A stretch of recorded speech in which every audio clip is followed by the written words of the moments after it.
at this point, I'm going to just look at the implications of all that we have seen so far. The presentation from Mr. Zulu, the presentation from the Chief Director, Curriculum Management, right?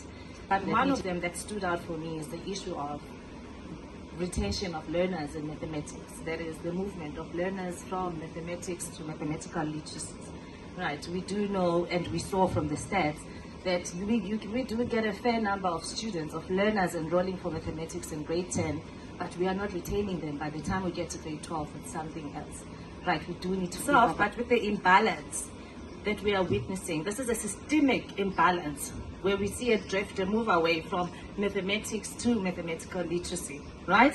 And yet, this is in a country where we so desperately need critical skills, conceptual understanding. We need learners, we need people who will come up with, abstract reasoning, mathematical reasoning. But we are busy moving learners from mathematics to mathematical literacy. And I'm not saying we are doing it deliberately, but the fact that we are actually allowing room for that, and we saw with the previous presentations that the allowing of room for that is actually coming from the fact that teachers are not necessarily doing, or teachers are not necessarily equipped well enough themselves to actually retain these learners in the subject, right? We must acknowledge that we are in an era defined by a rapid technological advancement and the demand for critical and analytical thinkers. We are in the 4th industrial revolution, and let's remember, we are actually now in the middle of the 5th, right? We are in the middle of the 5th industrial revolution. We are no longer just talking about the use of technologies, but technology is integrated. We can see AI is actually taking over. Are we prepared as teachers? Actually, if you think about what we saw here, and I think about my speech as I go ahead with it, I realized we are actually risking as teachers. We are taking a huge risk. Next teachers, we will be replaceable if we don't think about it carefully. And by replaceable, I mean, if you are so focused or so obsessed with just knowing the teaching of routines in your classroom, remember, a robot can also do that. AI is already doing it. If anything, as a teacher, let's start thinking about how else we can actually change the way we are doing things. How can we ensure that these robots are not going to actually replace us, right? So the 4th industrial revolution has transformed the world into one that thrives on data, computation, and innovation. Yet we are producing fewer learners who are meaningfully engaging with these demands. We are preparing our learners well for everything else, but for STEM careers. And why do I say this? You will see, and I'm saying this coming from of higher education, you will see when we look at enrollments at universities are faced with the problem right now of STEM enrollments. You know, there are projects left and right. What can we do to actually encourage learners to come for these STEM careers, STEM courses? The number is bad. The numbers are actually dwindling every year. You get more learners coming into the university system to do teaching, and I'm not saying there's anything wrong with that, but let's look at who is also enrolling for teaching, right?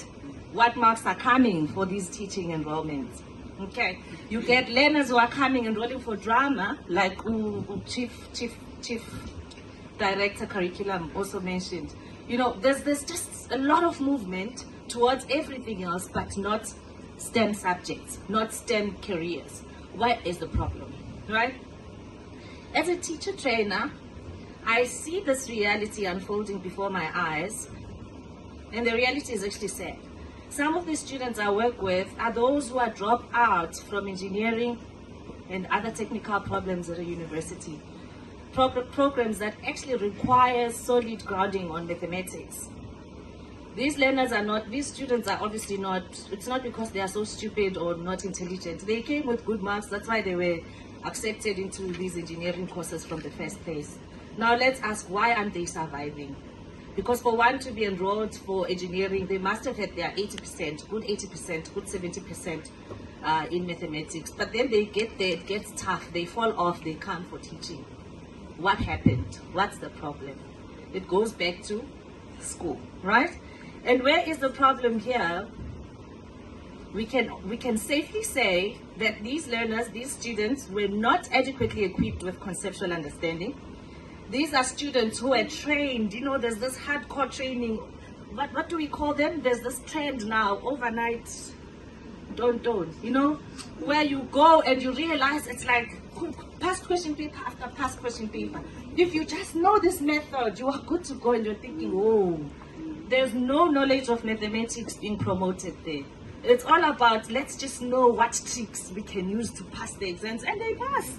They give you the 80%. Then when they are when they have to deal with the real mathematics adversity, it's now they can't even reason, because all we did is make them think that mathematics is just essentially about memorizing, which is totally far from that.